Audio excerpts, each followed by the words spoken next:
നിങ്ങളുടെ ഇഷ്ട പരമ്പരകൾ എക്സ്ക്ലൂസീവായി സൺ നെക്സ്റ്റ് ആപ്പിലൂടെ തികച്ചും ഫ്രീ ആയി. ഇപ്പോഴേ ആപ്പ് ഡൗൺലോഡ് ചെയ്യൂ. ഇനിയിപ്പോ വേറെ ഒന്നും ചെയ്യാൻ പറ്റാത്ത സ്ഥിതിയായിരിക്കാം. ഇതൊക്കെ 100 വട്ടം ആലോചിച്ചിട്ട് ചെയ്യേണ്ടല്ല.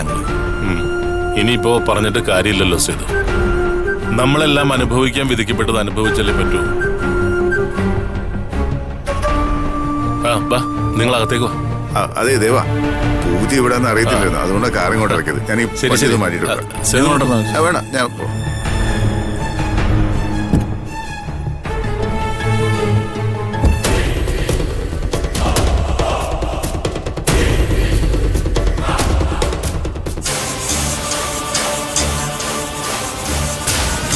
ഇനി നിങ്ങൾ പൊക്കോളൂ.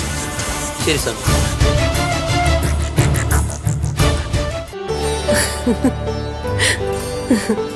ഭാവനി ആന്റി. ഭാവനി മാനസി മുകളിലുണ്ട്, അവര് റെഡി ആയിക്കൊണ്ടിരിക്കുക. ജയ്, പെട്ടെന്ന് ഇങ്ങനൊരു പൂജ നടത്തുന്നത്? പൂജയ്ക്ക് അങ്ങനെ നേരവും കാലമൊന്നും ഇല്ലല്ലോ ജാനകി. മാത്രമല്ല കുറെ നാളായി ഈ വീട്ടിലൊരു പൂജ നടത്തിയിട്ട്. അത് നേരെ. വല്ലപ്പോഴെങ്കിലും വീട്ടിനകത്തൊരു പൂജയും ഹോമവും ഒക്കെ നടത്തണം. അതൊരു ഐശ്വര്യ. അതെ ഗായത്രി, ഇതിപ്പോ പ്രശ്നവിധി പ്രകാരം നടത്തുന്ന പൂജയാ. സുമംഗലി പൂജയും സന്താന സൗഭാഗ്യ പൂജയോ നടത്താൻ പോകുന്നത്. ഈ വീട്ടിലൊരു കുഞ്ഞു പിറക്കുമ്പോ എല്ലാ ഐശ്വര്യത്തോടെയും വേണം പിറക്കാൻ. അമ്മയും കുഞ്ഞും ആരോഗ്യത്തോടെ ഇരുന്നാലല്ലേ ഐശ്വര്യവും നിലനിൽപ്പും കുടുംബത്തിനുണ്ടാവും. അത് ശരിയാ. കുടുംബത്തിലേക്ക് വന്നു കയറുന്ന പെണ്ണാണ് ആ കുടുംബത്തിന്റെ ഐശ്വര്യം നിലനിർത്തേണ്ടത്. എന്തായാലും ഞാൻ ഇങ്ങനെ ഒരു പൂജയ്ക്ക് ആദ്യമായിട്ടാട്ടോ പങ്കെടുക്കുന്നത്.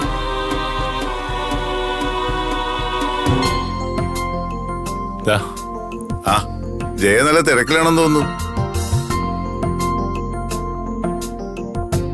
അതേ വിജയപത്മ, നമ്മൾ ചെയ്യേണ്ടത് നമ്മൾ തന്നെ ചെയ്യണ്ടേ? വരൂ. നിങ്ങളകത്തേക്ക്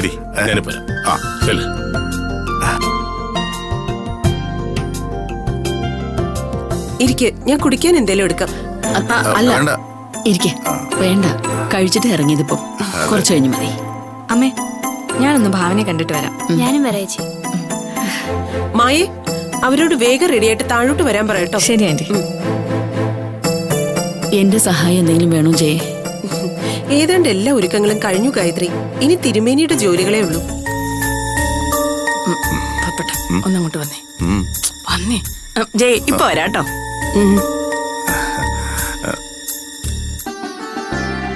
ഇപ്പോഴത്തെ തലമുറയ്ക്കൊന്നും ഇത്തരം വിശ്വാസങ്ങളോട് താല്പര്യമില്ല ഗായത്രി. പക്ഷെ നമുക്കങ്ങനെ പറ്റില്ലല്ലോ. അത് ശരിയാ. പണ്ട് നമ്മുടെ കുട്ടിക്കാലത്തൊക്കെ മിക്ക വീടുകളിലും പൂജയും പ്രാർത്ഥനയും ഒക്കെ നടക്കുമായിരുന്നു. നമ്മളൊക്കെ അതിൽ പോയി പങ്കെടുക്കുകയും ചെയ്യായിരുന്നു. ആ കാലമൊന്നും ഇനി തിരിച്ചു വരില്ലല്ലോ ഗായത്രി. അതെ.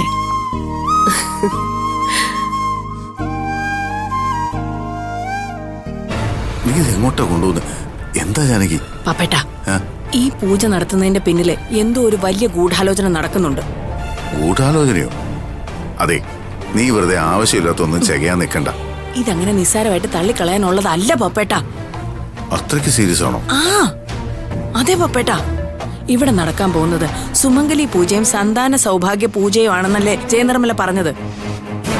അതിപ്പോ എന്താ? അത് രണ്ടും തമ്മിൽ ചേരില്ലല്ലോ പപ്പേട്ട.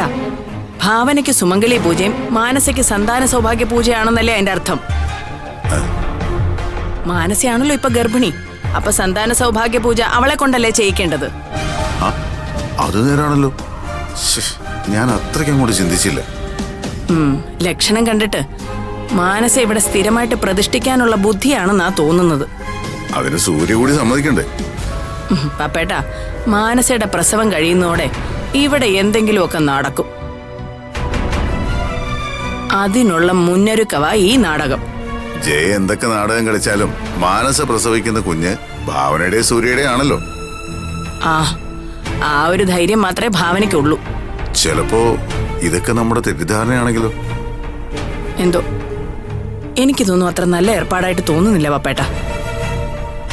ഇപ്പൊ തന്നെ വനിതാ കമ്മീഷന്റെ മുമ്പിലും ഹോസ്പിറ്റലിലും മാനസയുടെ കുഞ്ഞിന്റെ അച്ഛന്റെ സ്ഥാനം സൂര്യക്കാം. എല്ലാം കൂടെ കൂട്ടി വായിക്കുമ്പോ എന്തൊക്കെയോ പന്തികേട് മണക്കുന്നുണ്ട് പപ്പേട്ട. എന്തായാലും ജയ മാത്രം വിചാരിച്ചെന്ന് കരുതി ഇവിടെ ഒന്നും നടക്കില്ലല്ലോ. എന്ന് നമുക്ക് പരസ്പരം പറയാനല്ലേ പറ്റത്തുള്ളൂ പപ്പേട്ട. ജയനിർമ്മയുടെ സ്വഭാവം നമുക്കാരും പറഞ്ഞു തരേണ്ട കാര്യമില്ലല്ലോ. എന്താ വല്യമ്മേ? എന്തോ സീരിയസ് മാറ്റർ ആണെന്ന് തോന്നുന്നല്ലോ. സേതു, ഇവിടുത്തെ സെറ്റപ്പ് ഒക്കെ കണ്ടിട്ട് നിനക്ക് എന്ത് തോന്നുന്നു? പ്രത്യേകിച്ചൊന്നും തോന്നുന്നില്ല. ഇതൊക്കെ ജയനിർമ്മലേന്റെ ഒരു വിവരക്കേടാണെന്നേ ഞാൻ പറയത്തുള്ളൂ. പൂജയുടെ പേരിൽ കുറച്ച് കാശ് പൊട്ടിക്കണം, അത്രേ ഉള്ളൂ. വെറുതെ കാശ് പൊട്ടിക്കാനും മാത്രം പിഠിയല്ല ജയനിർമ്മല. എന്തൊക്കെയോ വ്യക്തമായ പ്ലാനോടെയാ ജയനിർമ്മല ഈ പൂജ നടത്തുന്നത്. എന്റെ മനസ്സ് പറയുന്നതൊന്നും വെറുതെ ആയിട്ടില്ല സേതു. വല്യമ്മ പറഞ്ഞു വരുന്നത് എന്താ എനിക്കൊന്നും മനസ്സിലാവുന്നില്ല. എന്തായാലും ഒരു കാര്യം ഉറപ്പാ, ഭാവനയുടെ നല്ലതിനു വേണ്ടി ആവില്ല ഈ പൂജ നടത്തുന്നത്. മറ്റെന്തോ വ്യക്തമായ കാരണം ഇതിന്റെ പിന്നിലുണ്ട്. അതിനൊന്നും സൂര്യ കൂട്ടിക്കത്തല്ലോ വല്യമ്മേ. സൂര്യയോട് ജയ എന്താണ് പറഞ്ഞിരിക്കുന്നതെന്ന് നമുക്കറിയില്ലല്ലോ. ഞാനൊരു കാര്യം പറഞ്ഞേക്കാം, എനിക്കിഷ്ടപ്പെടാത്ത എന്ത് കണ്ടാലും ഞാൻ ചോദിക്കും. ഭാവനയാണെങ്കിലും ചോദിക്കും. ഒരിക്കൽ കൂടി ഭാവനയ്ക്ക് വീഴ്ച വരാൻ പാടില്ല സേതു. എന്നാ പിന്നെ അവൾ എഴുന്നേക്കില്ല.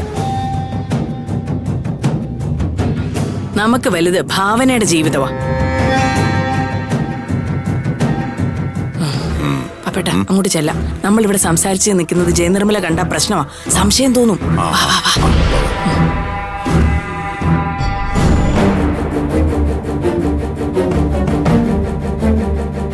ഇതിപ്പോ പെണ്ണ് കാണലിന് ഒരുങ്ങുന്ന പോലെ ഉണ്ടല്ലോ രണ്ടാളും. ഒക്കെ ആന്റിയുടെ തീരുമാനം അയച്ചി, നമ്മൾ അനുസരിക്കുന്നേ ഉള്ളൂ. നല്ലൊരു കാര്യത്തിനാണെന്ന് പറയുമ്പോ മറ്റൊന്നും പറയാൻ പറ്റില്ലല്ലോ. ആ, ഭാമ വരുമെന്ന് പറഞ്ഞിരുന്നു ഭാനു? അമ്മ ഭാമേശ്വരോട് കാര്യം പറഞ്ഞിട്ടുണ്ട്. വരുമോന്നറിയില്ല ചേച്ചി.